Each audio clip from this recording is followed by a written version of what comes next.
bisa aja khawatir, lu bisa aja overthinking, terus lu bisa nanti overthinking itu kalau misalnya berkembang nih, lu nggak bisa coping ya, lu nggak bisa ngelolanya, itu akan berkembang jadi stres nantinya. Jadi nggak berdasarkan logika mereka nih, mereka nggak ada hitung-hitungan lagi nih, misalnya kalau gua ngambil gini, ntar gua gimana ya, ntar gua makan gimana ya, nggak ada gitu. Halo semuanya, selamat datang di Real Talk Gen Z. Ngobrol jujur, no basa-basi, no filter. Nah, hari ini gue bakal ngebahas tentang yang sering banget kita alamin atau Gen Z alami, yaitu tentang FOMO atau Fear of Missing Out. Nah, mungkin kalian atau gue sering banget ngerasa cemas atau gelisah gitu saat nggak buka media sosial seharian. Tapi tenang aja, kita nggak sendiri. Karena ada beberapa penelitian itu ngejelasin bahwa 70,8% gitu respon Gen Z ini merasa cemas atau gelisah saat nggak buka media sosial seharian. Nah, mereka ini kadang merasa hilang atau tertinggal gitu ya, soalnya dunia ini berjalan tanpa mereka gitu. Nah, sekitar 75% anak Gen Z ini tuh dilaporkan tingkat FOMO-nya ini tinggi gitu. Dan itu berhubungan langsung dengan kecemasan serta juga perasaan tidak cukup baik dibanding teman-teman media sosial lainnya gitu. Nah, media sosial ini sering banget kan ngelihatin hidup yang terlihat lebih ideal atau kehidupan yang sempurna gitu. Padahal tuh kalau kita lihat itu tuh cuplikan terbaik dari hidup mereka aja gitu loh. Dan kebiasaan membandingkan diri kita dengan orang lain di media sosial itu tuh ngebikin atau memicu tingkat FOMO kita ini jadi lebih tinggi gitu. Nah, untuk ngebahas topik ini tentu aja gue nggak sendirian. Di sini gue bakal ngundang atau ngedatengin mahasiswa psikolog atau asisten psikolognya langsung gitu, yaitu dan juga dia bagian dari Gen Z juga, yaitu Adiasta.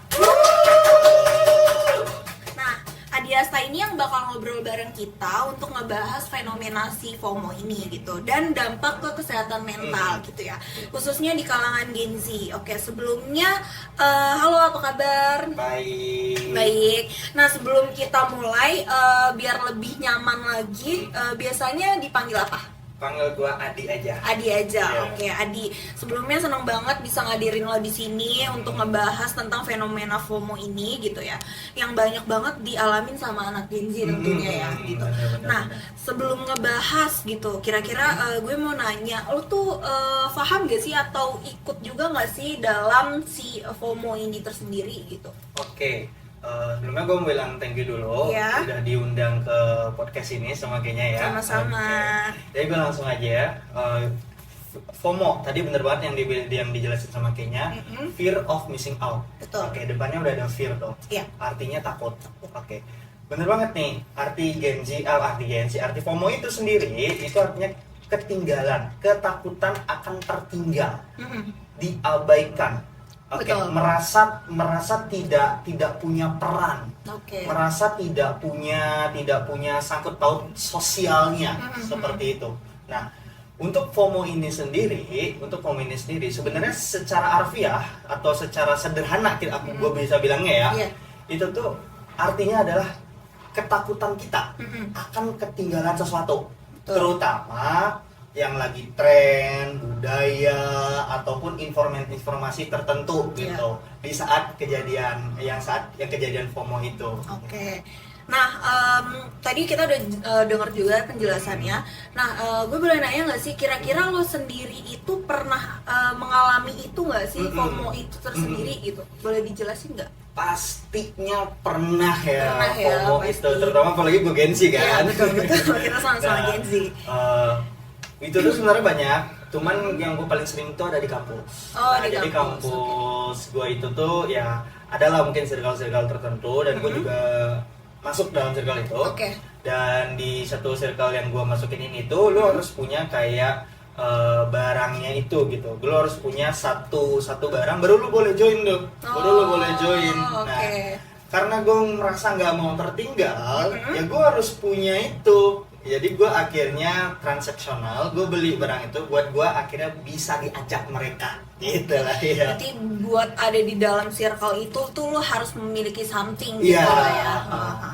Menarik banget ya, berarti emang FOMO ini tuh bukan cuma sekedar takut ketinggalan update gitu ya, tapi juga bisa muncul dari beberapa faktor gitu, kayak misalnya rasa ingin diakui, terus juga saling terhubung satu sama lain gitu ya. Juga perbandingan sosial yang kita lihat di media sosial berarti Iya ya. benar bisa Oke. juga. Berarti kalau tadi kita udah ngobrol awal soal FOMO ini gitu ya, boleh nggak sih nanya soal FOMO ini tuh sebenarnya beneran berpengaruh ke kesehatan mental nggak sih? Karena kan dari tadi yang udah kita dengar atau tadi riset juga menyatakan bahwa ada kehubungan gitu loh, gitu yang kuat Gengsi ini gitu, ya. ya terhadap kesehatan mental. Boleh dijelasin nggak sih kira-kira? Kalau gue jelasin, ada nggak sih hubungan antara FOMO ini sendiri nanti dengan akibatnya ke mental health? Berarti Betul, gitu betul, kan? iya.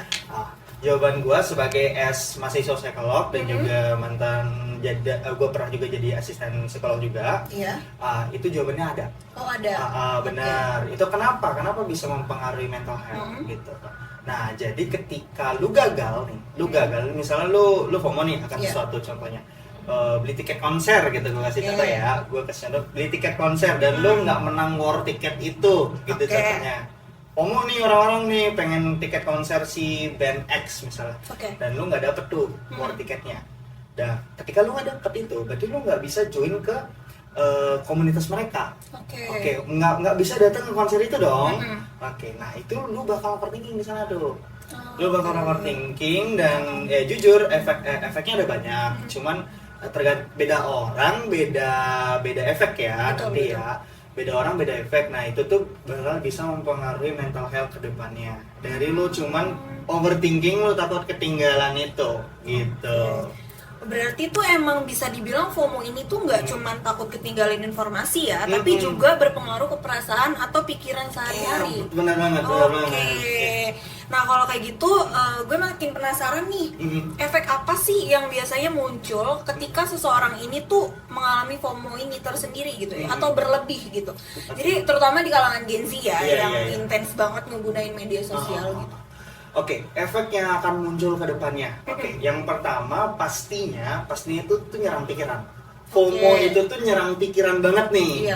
Nyerang pikiran banget. Jadi kalau udah pikiran yang diserang, berarti kognitif ya. Kognitif itu pikiran lah sebenarnya sederhananya. Nah, kalau udah pikiran yang diserang, nah otomatis yang tadi lu overthinking, lu bisa juga stres mikirin tadi. Contoh gue ambil tadi yang kayak tiket war tadi, lu nggak dapet nih, lu overthinking kan, gue nggak bisa nonton gini, padahal gue fans sejatinya, atau temen lu pada nonton, lu nggak dapet sendirian nih, lu sendirian nggak dapet nih, lu bisa aja khawatir, lu bisa aja overthinking, terus lu bisa nanti overthinking itu kalau misalnya berkembang nih, lu nggak bisa coping ya, lu nggak bisa ngelolanya, itu akan berkembang jadi stres nantinya. Stres ya. Jadi stres nantinya. Dan bahayanya di sini kalau stresnya itu tuh lu nggak bisa atasin lagi. Berkepanjangan gitu, bukan sehari gitu 2 hari, tapi seminggu 2 minggu 3 minggu sampai berbulan-bulan bisa. Kayak gitu. Dan itu takutnya nanti jadi depresi. Nah, itu side effect atau bad effect-nya dari FOMO itu sendiri ya, terutama terhadap Gen Z. Apalagi Gen Z itu kan orangnya digital banget ya sih. Itu aplikasi kayak IG, TikTok, X atau apa lain masih informasi seliweran banget ya tuh. Itu jadi mereka ketumpuk sama informasi itu. Gitu. Berarti jelas banget ya kalau FOMO ini tuh emang nggak bisa dianggap sepele berarti ya. Karena emang dari yang dijelasin tadi dampaknya tuh besar banget dan kayak ngeri banget juga ya jadinya gitu. Kita bahkan kita suka nggak sadar gitu kalau misalnya sumber stres kita ini tuh datang dari media sosial kadang ya gitu. Jadi bikin ada rasa takut ketinggalan gitu berarti ya. Oke. Boleh nanya sedikit nggak sih sebagai asisten psikolog gitu, apakah pernah mengalami kasus seperti itu tentang si FOMO ini dari pengalaman yang udah dialami gitu? Untuk gua asisten psikolog ya jujur pernah dan lumayan banyak jujur. Dan memang benar itu tuh mayoritasnya Gen Z dan juga Gen Alpha. Teman kalau yang Gen Alpha kan masih kecil nih. Kalau yang untuk Gen Z ini sendiri biasanya mereka terjebak pada FOMO yang transaksional. Apa itu FOMO yang transaksional? Jadi mereka takut akan sesuatu yang biasanya akan berbau ke nanti pengeluaran finansial mereka.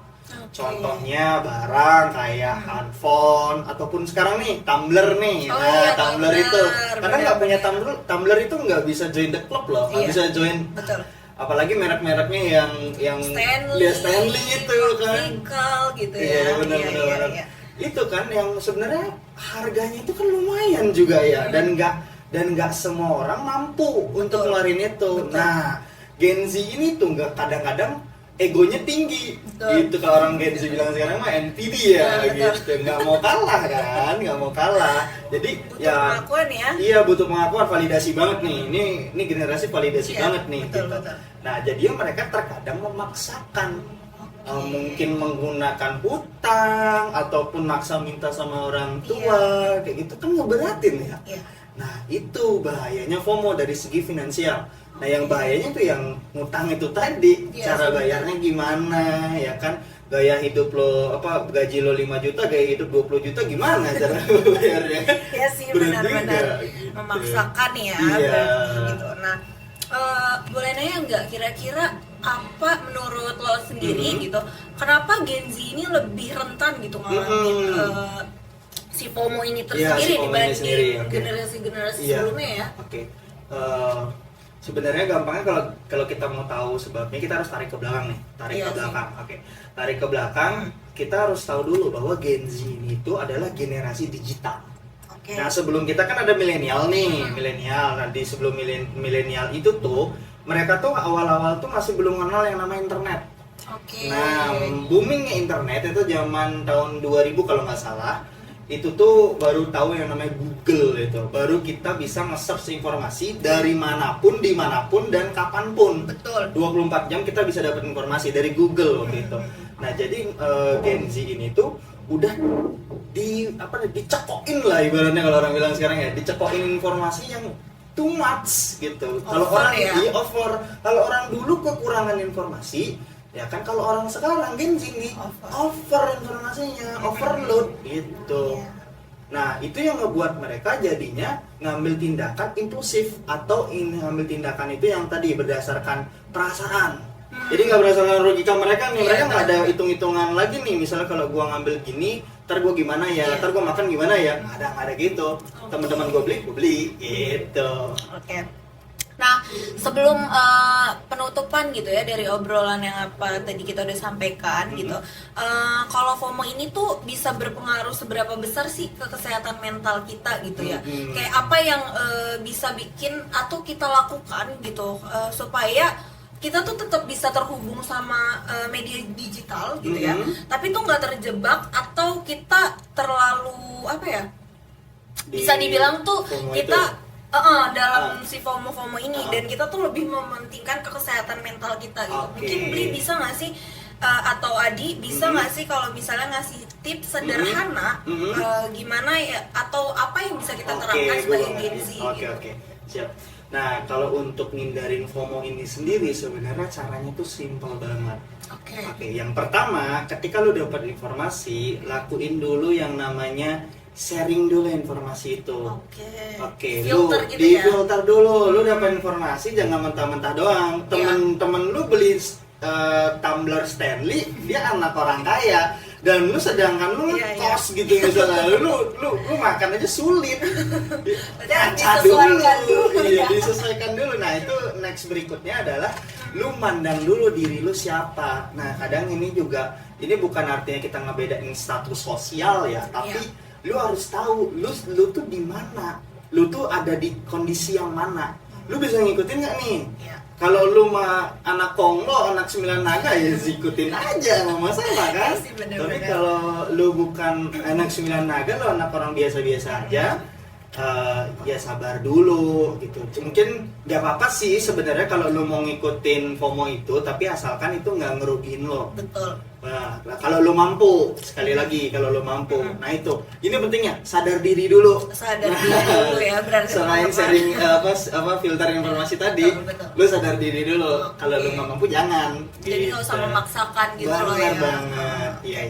Oke, nggak kerasa nih kita udah sampai ke penghujung obrolan gitu ya hari ini gitu. Terima kasih juga untuk Adi gitu ya, banyak insight atau tips yang udah disampaikan gitu kan. Semoga apa yang udah disampaikan gitu ya, kita bisa jadi pengingat gitu buat kalau nggak apa-apa kalau misalnya kita tuh nggak selalu update gitu ya gitu. Jadi yang paling penting itu adalah kesehatan mental gitu. Jangan sampai FOMO ini menjadi pengganggu gitu ya, dalam kesehatan mental itu lebih penting gitu.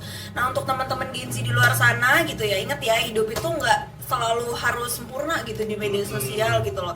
Jadi kita juga harus ngerti juga ya posisi kita di mana. Keadaan gitu. kita gimana gitu dulu, jangan Betul. makan sosmed doang. Nah, gitu. iya. Jadi harus nikmatin momen, nikmatin proses, juga jangan dibanding-bandingin gitu, highlight orang lain gitu sama perjuangannya mereka sama kita gitu. Jelas beda gitu ya.